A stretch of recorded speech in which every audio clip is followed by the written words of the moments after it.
ভয়ে বুকে রক্ত হিম হয়ে এলো। একটা ঠান্ডা স্রোত নেমে এলো পিঠে শীত দাঁড়াবে। আমরা আবার দরজা বন্ধ করে শুতে এলাম, কিন্তু এসে দেখি অসম্ভব ব্যাপার। এর মধ্যেই আমাদের ঘরের তক্তপোষটা ঘরের উল্টো দিকে নিয়ে যাওয়া হয়েছে এবং আমাদের বিছানাটা দখল করেছে কারা।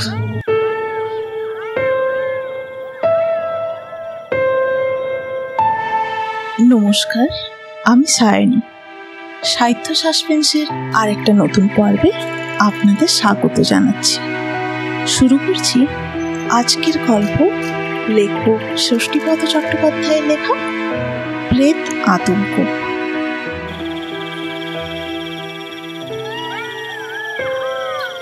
তখন শীতকাল। কোনো এক ছুটির দুপুরে আমি নবনির্মিত দোতলার ঘরে শুয়ে পত্রপত্রিকার পাতা উল্টাচ্ছি। এমন সময় আমার এক বন্ধু তারক এসে বলল,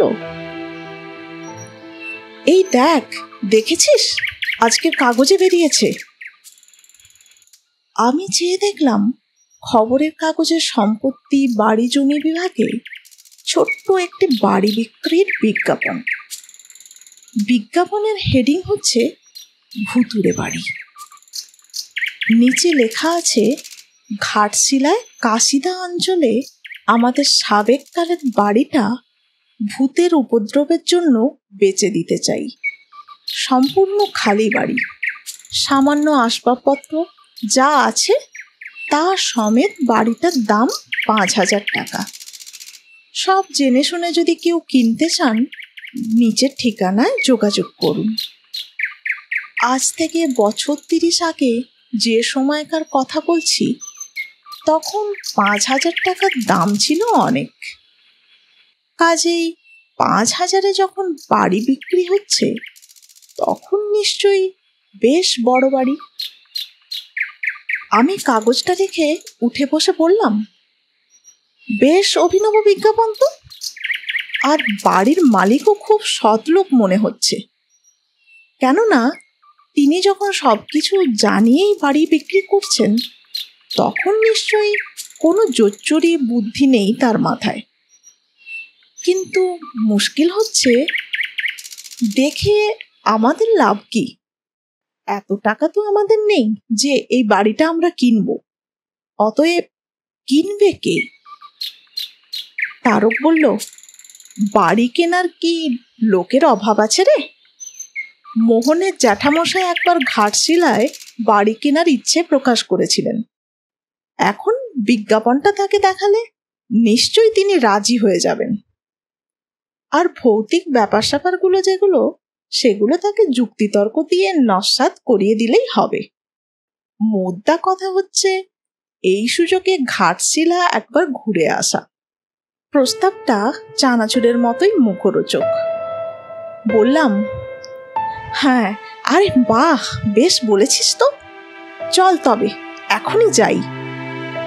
আমরা দুজনে তখন খবরের কাগজের ওই অংশটার ওপর লাল পেন্সিলে দাগ দিয়ে শিবপুরে মোহনদের বাড়ির দিকে চললাম। ওদের বাড়িতে গিয়ে মোহনকেও পেয়ে গেলাম অপ্রত্যাশিতভাবে। আসলে ছুটির দিন তো, এই সময়টা খেয়ে দিয়ে সবাই একটু বিশ্রাম করে। মোহনকে কাগজটা দেখাতে ও একটু অবাক হয়ে গেল। তারপর বলল, বেশ মজার ব্যাপার। ভূতের বাড়ি, এই কথা আগে থেকে জানিয়ে কেউ আবার বিজ্ঞাপন দেয় নাকি রে? লোকটার মাথা খারাপ নেই তো? নাকি বিজ্ঞাপনটা ফলস? তারক বলল, দেখো মোহন, এটা যখন বিজ্ঞাপন তখন ফলস এটা কিছুতেই নয়। কেননা কার এত টাকা আছে যে খরচ করে এইসব ফাজলামি করতে যাবে? মোহন বলল, হ্যাঁ হ্যাঁ, তা ঠিক। তবে জ্যাঠামশাই যা ভীতু লোক, তাতে এ বাড়ি উনি কিনতে চাইবেন না। তারক বলল, আরে বাবা, বুঝছিস না কেন? ভূত টুত ওসব বাজে। আসলে ভদ্রলোকের সম্পত্তি অনেক, বিক্রি করতে চাইছেন কিন্তু খদ্দের পাচ্ছেন না।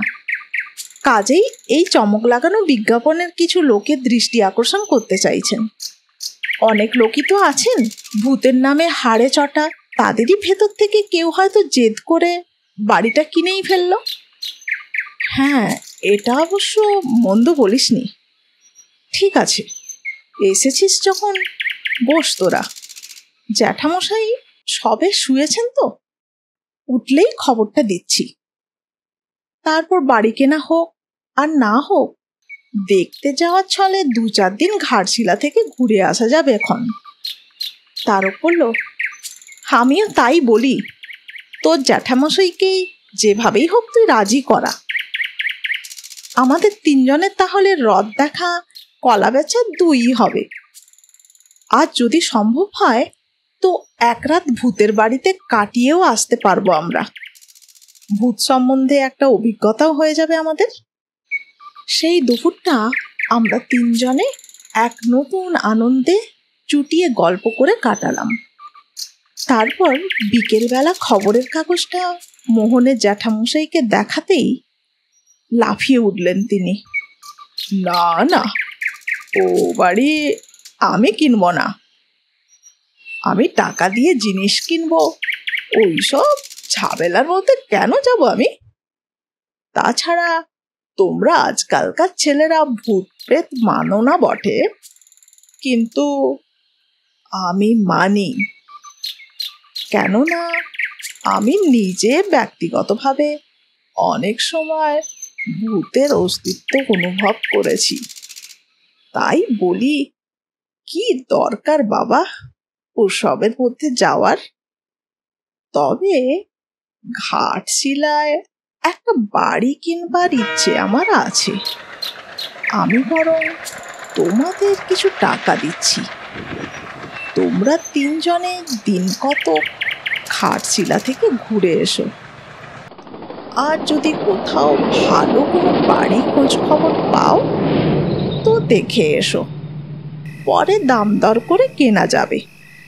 আমরা তাতেই রাজি হয়ে মনের আনন্দে ঘাটশিলা যাওয়ার তোড়জোড় করতে লাগলাম। পরদিন বেলা 11টায় নাগপুরে প্যাসেঞ্জারের, বর্তমানে কুরলা এক্সপ্রেস চেপে আমরা ঘাটশিলার দিকে রওনা হলাম।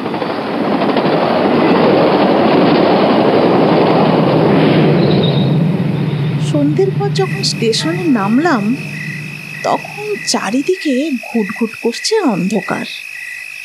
ঘাটশিলা তখন এখনকার মতো শহর নয়, একেবারে বুনো জায়গা ছিল। স্টেশনের কাছেই একটা চায়ের দোকানে খোঁজ খবর নিয়ে 4-5 দিনের জন্য একটি ঘরের ব্যবস্থা করে ফেললাম আমরা।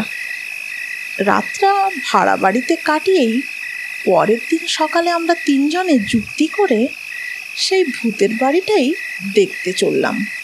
ঠিক হলো, বাড়ি যদি পছন্দ হয় তাহলে ওই বাড়ি জ্যাঠামশাইকে রাজি করিয়ে কেনাবো আমরা। আর যদি না হয় তাহলে 1 রাত ওই বাড়িতে থেকে অভিজ্ঞতা সঞ্চয় করে ফিরে আসবো। খবরের কাগজে দেয়া ঠিকানায় খোঁজ করে আমরা রাজবাড়ির কাছে বিজ্ঞাপনদাতার বাড়িতে এসে উপস্থিত হলাম। ভদ্রলোকের নাম সিন্ধুবাবু, কৃপা সিন্ধু রায়। বেশ অভিজাত পরিবারের লোক বলে মনে হলো। আমরা যখন তার বাড়িতে গিয়ে পৌঁছলাম তখন সকাল 9টা। বাড়ির চাকর এসে আমাদের বৈঠকখানার ঘরে বসতে বলল। আমরা বসলাম।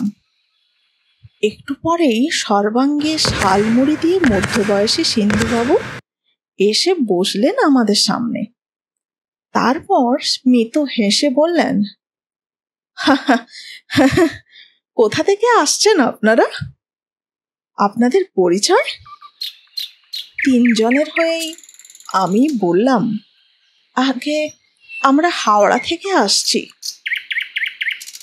আমার এই বন্ধুটি খবরের কাগজে আপনার দেয়া বিজ্ঞাপন দেখে ওই বাড়িটা কিনতে চান। অবশ্য বাড়িটা যদি পছন্দ হয়, কিন্তু ওটা তো ভূতের বাড়ি, ও বাড়ি কিনে কি করবেন আপনারা? ভূতের বাড়ি, সেটা তো আমরা জেনেই আসছি। তা কিনতে চাই এই কারণে যে ও বাড়িতে আমরা বরাবরের জন্য থাকতে আসছি না। ভূতের বাড়ি ভূতেরই থাকবে। আমরা শুধু মাঝে মধ্যে দিন কতকের জন্য এসে একটু উপদ্রব করে যাব। সিন্ধুবাবু একটু গম্ভীর হয়ে বললেন, ঠিক আছে, একটু বসুন আপনারা, আপনাদের চা জল খাবার আসছে। তারপর আমার একজন লোক গিয়ে আপনাদের দেখিয়ে আনবে বাড়িটা। খানিক বসবার পরই চাকর এসে এক প্লেট করে গরম হালুয়া এবং ধুমায়িত চা এক কাপ করে রেখে গেল আমাদের সামনে। আমরা তিনজনেই খেয়ে নিলাম সেগুলো। তারপর সিন্ধুবাবুর লোকের সঙ্গে চললাম বাড়ি দেখতে।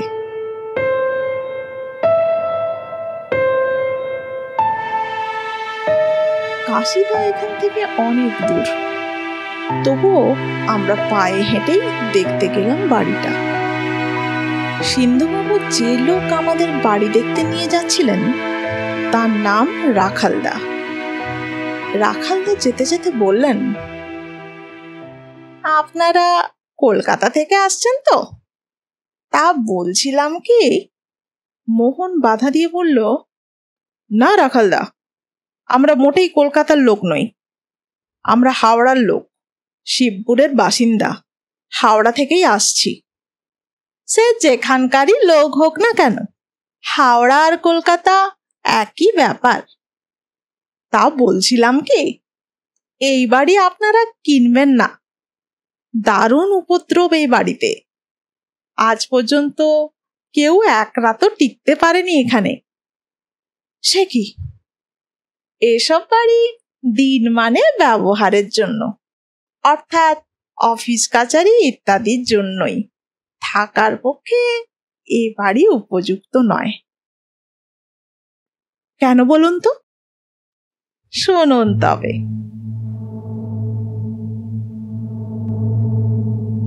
সিন্ধুবাবুরা এই অঞ্চলের অত্যন্ত প্রতিপত্তিশালী লোক। ঘাটশিলা এবং এর আশেপাশে বেশ কয়েকটি বাড়ি আছে এদের। কাশিদার এই বাড়িটি সিন্ধুবাবুদের সাবেককালের বাড়ি। ওর কাকা আর কাকিমার মধ্যে প্রায় খুব ঝগড়াঝাটি হতো।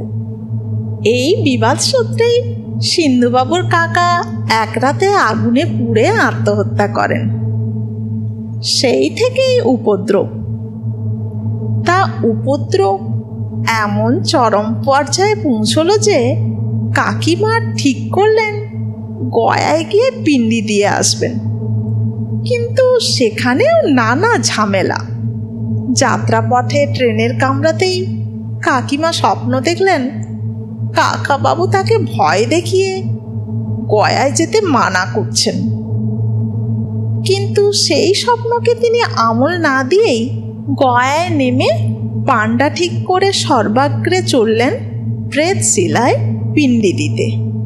আর সেই সময়েই টাঙ্গা গেল লরির ধাক্কায় উল্টে। কাকিমার পায়ের হাড় ভেঙে গেলেন হাসপাতালে। পিণ্ডি দেওয়া তো হলোই না, উল্টে 6 মাসের ওপর হাসপাতালে থেকে ভাঙা পা নিয়ে ফিরে এলেন ঘাটশিলায়। তারপর একদিন ছাদ থেকে পড়ে তিনিও মারা যান। সেই থেকে ওই বাড়িতে কেউ থাকতে গেছে, সেই নানা রকম ভয় পেয়ে পালিয়ে এসেছে। বলেন কি? হ্যাঁ, রাত দুপুরে এমন সব কাণ্ড কারখানা হয় ও বাড়িতে যে কোনো সুস্থ মানুষের পক্ষে চোখ মেলে দেখার ব্যাপার নয়। একবার টাটানগর থেকে একদল ছেলে জোর করে ওই বাড়িতে থাকবে বলে এসেছিল, কিন্তু পরদিন সকালে তাদের কাউকেই আর দেখা যায়নি এখানে। সে কি, ভূতেরা খেয়ে ফেললো নাকি তাদের? না, রাত শেষ হওয়ার আগেই তারা পালিয়ে বাঁচে। এবং পরে টাটানগর থেকে চিঠি দিয়ে পালিয়ে আসার কারণও জানায়। কি কারণ তা বলতে পারবো না, তাই বলছিলাম কি দরকার ও বাড়ি নিতে যাওয়ার। এর চেয়ে বাড়ি যদি সত্যি কেনেন তো আমি একটা বাড়ি সন্ধান দিই আপনাদের। মোহন বলল, বেশ তো, আগে দেখি না এ বাড়িটা, তারপর যদি পছন্দ না হয় তখন আপনার বাড়িটাও দেখে আসা যাবে। এভাবে কথা বলতে বলতে আমরা সেই বাড়ির কাছে এসে পৌঁছালাম। দূরে পাহাড়ের সারি, ছোট ছোট টিলা, ঘন শালবন, কি চমৎকার! তারই মধ্যে এক অপূর্ব প্রাকৃতিক পরিবেশে একটি পাঁচিল ঘেরা মস্ত দোতলা বাড়ি, বহুদিনের পুরনো, তবু আজও ব্যবহারযোগ্য। তালা খুলে আমরা ভেতরে ঢুকলাম।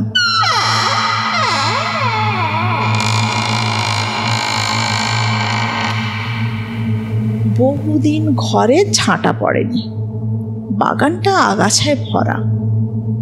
এই বাড়ি 5,000 টাকা দাম মানে জলের দাম, কেননা অনেক জায়গা, বড় বড় ঘর, ছোটখাটো প্রাসাদ একটা। বাড়িটার রিপেয়ারিং কস্টই 5,000-এরও অনেক বেশি। এর আশেপাশে অবশ্য কোনো বাড়ি নেই, যা আছে সবই দূরে দূরে। আমরা বাড়িতে এসে নিচে উপর করে সব ঘরগুলো ঘুরে ফিরে দেখলাম। বসবাসের জন্যই হোক আর অবসর বিনোদনের জন্যই হোক, এর চেয়ে লোভনীয় বাড়ি সত্যি হতে পারে না। আমরা সবাই একমত হয়ে বললাম, রাখালদা, আপনি যাই বলুন না কেন, এ বাড়ি আমরা কিনবই। মোহন বলল, শুধু তাই নয়, আজ থেকে যে কদিন আমরা ঘাটশিলায় আছি সে কদিন এ বাড়িতেই থাকবো আমরা। রাখালদা একটু মনমরা হয়ে বললেন, যা আপনারা ভালো বোঝেন তাই করবেন, পরে যেন দোষ দেবেন না আমাদের। আর একটা কথা, এখানে আলোর কোনো কানেকশন নেই, দোকান থেকে একটা হ্যারিকেন অথবা লণ্ঠন আনিয়ে রাখবেন। এই বলে আমাদের হাতে চাবি দিয়ে চলে গেলেন রাখালদা। এরপর এক সময় আমরাও আমাদের সেই ভাড়া করা বাড়িতে গিয়ে মালপত্র যা ছিল নিয়ে চলে এলাম ওখানে। তারপর সারা দিন ধরে এ ঘর সে ঘর, নিচে ওপর এই করতে লাগলাম। সম্পূর্ণ বাড়িটা আমাদের দখলে পেয়ে মনের ভাব এমনই হলো যেন বাড়িটা আমাদেরই হয়ে গেছে। ইতিমধ্যে আমাদের এই বাড়িতে আসতে দেখে কিছু কৌতূহলী মানুষও উঁকি ঝুঁকি মারতে লাগলো এদিক সেদিক থেকে। আমরাও সবার জন্য বাড়িটার অবারিত দ্বার রাখলাম। সবাই যখন শুনলো আমরা এই বাড়ি কিনতে চাই তখন অবাক হয়ে গেল সকলে। সবাই এক বাক্যে বারণ করতে লাগলো এই বাড়িতে না থাকা বা এই বাড়ি না কেনার জন্য। সবাই বলল, বাড়িটা সত্যিই উপদ্রবের বাড়ি, না হলে কখনো এত কম দামে এত বড় বাড়ি এখানে এতদিন খালি পড়ে থাকে। আমরা সব শুনলাম, শুনে বললাম, তবুও আমরা নিজেরা একবার পরখ করে দেখতে চাই, যদি সেরকম খারাপ কিছু না ঘটে তাহলে এই বাড়ি আমরা কিনছি। অবশেষে আমাদের জেদ দেখে দু একজন একটু অন্য সুরে কথা বলল, তা একান্তই যখন কিনবেন আপনারা তখন 2-1 রাত এখানে থেকেই দেখুন। বাড়িটার বদনাম আছে ঠিকই, তবে সচরাচর কেউ তো থাকে না। এইভাবে মানুষজন সাহস করে এলে থাকতে থাকতে কি হয় কে বলতে পারে। দেখাই যাক না এতদিনের ভূতের উপদ্রব একটু কমেছে কিনা। কেউ বলল, হ্যাঁ হ্যাঁ, সাহস করে থেকেই যান। তাছাড়া আমরা যখন জেনে গেছি তখন আমরাও একটু সজাগ থাকব। যদি বেশি ভয় টয় পান তো ছাদে উঠে জোরে চাঁচাবেন, দল বেঁধে ছুটে আসবো সবাই। আমরা জানালা দরজা বন্ধ করে ঘরে আলো জ্বেলে 3 বন্ধুতে এই নির্জন বাড়িতে সত্যিকারের ভূত এলে কি মোকাবিলা করব সেই নিয়ে আলোচনা করতে লাগলাম।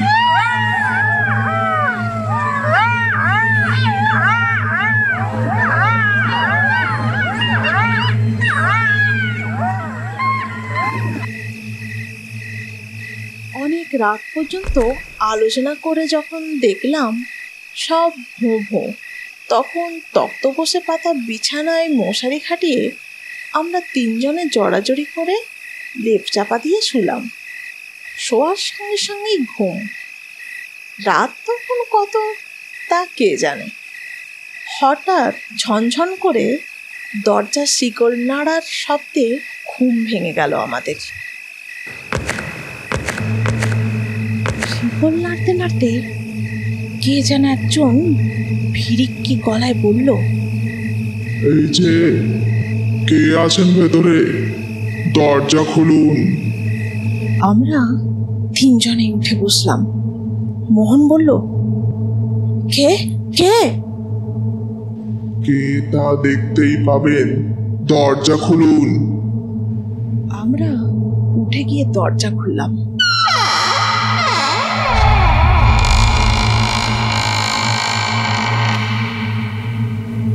কিন্তু কি আশ্চর্য, কোথায় কে? সব ফাঁকা। দালানের দরজাটাও খিল দেওয়া, যেমনকার তেমনই আছে। কে তাহলে কিভাবে এসে ঘুম ভাঙালো আমাদের? ভয়ে বুকে রক্ত হিম হয়ে এলো। একটা ঠান্ডা স্রোত নেমে এলো পিঠের শীত দাঁড়াবে। আমরা আবার দরজা বন্ধ করে শুতে এলাম। কিন্তু এসে দেখি অসম্ভব ব্যাপার। এর মধ্যেই আমাদের ঘরের তক্তপোষটা ঘরের উল্টো দিকে নিয়ে যাওয়া হয়েছে এবং আমাদের বিছানাটা দখল করেছে কারা। দেখলাম আমাদের লেপটা মুড়ি দিয়ে কারা যেন দুজনে শুয়ে আছে। লেপটা এমনভাবে ঢাকা যে মুখ দেখতে পাচ্ছি না তাদের, শুধু মাথা দুটো দেখা যাচ্ছে। আমরা যত জোরে লেপটা তাদের গা থেকে ছাড়িয়ে নেওয়ার চেষ্টা করলাম, তারা তত বেশি আঁকড়ে ধরতে রাখলো লেপটা। অবশেষে অনেকক্ষণ টানা হেঁচড়ার পর লেপ আবার আলগা হয়ে গেল। বিছানা থেকে লেপটা উঠিয়ে নিয়ে দেখলাম কেউই নেই ভেতরে। আমরা তিনজনে আবার তক্তপোষটাকে যথাস্থানে ফিরিয়ে এনে ফের লেপের তলায় ঢুকলাম। তারক বলল, না ভাই, কাজটা ভালো করিনি। এতগুলো লোকের কথা ঠেলে এই বাড়িতে রাত কাটাতে এসে খুবই অন্যায় কাজ করেছি। এখন ভালোই ভালোই ফিরে যেতে পারলে বাঁচি। উফ, কি সাংঘাতিক! আমি তো ভয়ে কোনো কথাই বলতে পারলাম না। মোহন বলল, সকালটা একবার হলে হয়।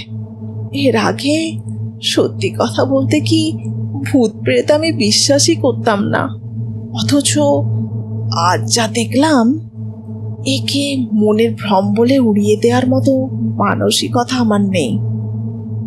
এই বাড়িতে আরেক মুহূর্ত থাকা উচিত নয়। আমরা ভয়ে জড়সড় হয়ে আরো কিছু ঘটে কিনা দেখবার আশায় জেগে রইলাম। ঘুম তো এলোই না, ঘুমোতে সাহসও হলো না। ঘুমিয়ে পড়লে আবার যদি শিকল ঝনঝন করে। বেশ কিছুক্ষণ শুয়ে পড়ার পর আমরা দালানে একটা খটখট শব্দ শুনতে পেলাম।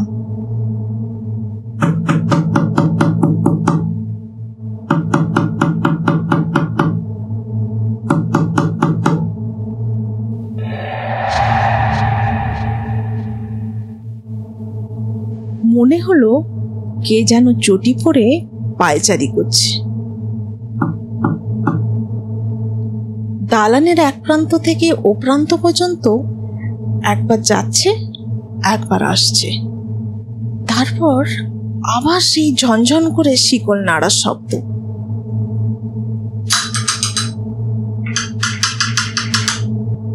সবাই আমরা তিনজন তিনজনকে জড়িয়ে ধরলাম। কেউ আর উঠলাম না দরজা খুলতে। শিকল ঝনঝন করে বেজেই চলল। তারপরই শোনা গেল আবার সে আগের মতো ক্রুদ্ধ কণ্ঠস্বর, কারা যেন ঘরের ভেতর। দরজাটা এত করে খুলতে বলছি যে, দরজা খোলো। কে খুলবে দরজা?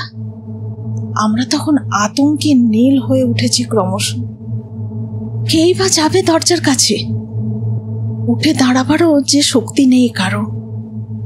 ক্রুদ্ধ কণ্ঠস্বর আবার শোনা গেল, দরজা না খুললে কিন্তু ভয়ঙ্কর ব্যাপার হবে। খোলো বলছি, না হলে ভেঙে ঢুকবো।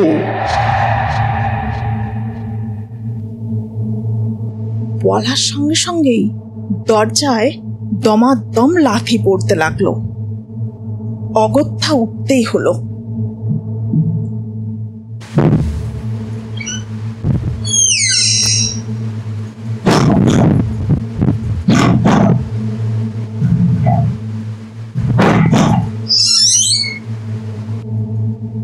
তিনজনে পা টিপে টিপে দরজার কাছে গিয়ে খিলটা খুলতেই দরজাটা সশব্দে দুহাট হয়ে খুলে গেল।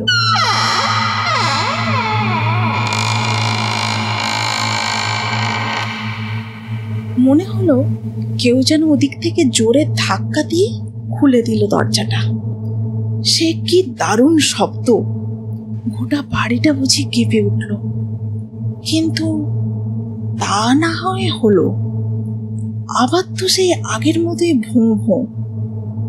কেউ কোথাও নেই। এই শীতেও গায়ে ঘাম দিল তখন। এরপরে আর বিছানায় ফিরে যাওয়ার মতো মন বা সাহস নেই। সেখানেও তো ওই আগের মতোই খারাপ ব্যাপার ঘটবে, অর্থাৎ কিনা লেপ নিয়ে টানাটানি। কি যে করি! পরস্পর মুখ চাওয়াচাওয়ি করছি। এমন সময় হঠাৎ আমাদের লণ্ঠনটা কে যেন আছড়ে মেরে ভেঙে ফেললো ঘরের ভেতর। অন্ধকার, অন্ধকার, ঘন অন্ধকার ঢেকে গেল চারিদিককে। আমরা সঙ্গে সঙ্গে মনস্থির করে ঘরে ঢুকে অন্ধকারে হাতড়ে হাতড়ে যে যা জামা প্যান্ট পরে নিলাম। মোহনের টর্চ ছিল। টর্চ জেলে হাত ঘড়িতে দেখে নিলাম রাত তখন 2:30। এখনই পালাতে হবে এখান থেকে, না হলে যে কোনো মুহূর্তে ভয়ঙ্কর একটা কিছু ঘটে যেতে পারে। ওদিকে বারান্দার দরজাতেও তখন দমাদম লাঠি পড়তে শুরু করেছে। লাঠির পর লাঠি, আর তার সঙ্গেই সেই প্রচন্ড ধমকানি। খোলো বলছি, খোলো বলছি, খোলো, না হলে ভালো হবে না। শিগগির খুলে দাও। আমরা কোনো রকমে দরজা খুলেই এক লাফে বাইরের বাগানে এসে পড়লাম। তারপর পেছন ফিরে দেখি দালানের দরজার কাছে আগুনে পোড়া ঝলসানো চেহারা এক বিকট মূর্তি দাঁড়িয়ে আছে। মানুষ তাকে বলবো না, মানুষ কখনো এত কুৎসিত হয় না, মানুষ কখনো অত দীর্ঘ হয় না, মানুষের চোখ দিয়ে কখনো অত আগুন বেরোয় না। আমরা বেশিক্ষণ চেয়ে থাকতে পারলাম না সেদিকে। বাগানের দরজার খিল খুলে বাইরে বেরিয়ে হাঁপ ছেড়ে বাঁচলাম। অদূরে একটি আদিবাসী বস্তি ছিল। বাকি রাতটুকু সেখানে কাটিয়ে ভোরের ট্রেনেই হাওড়ায়।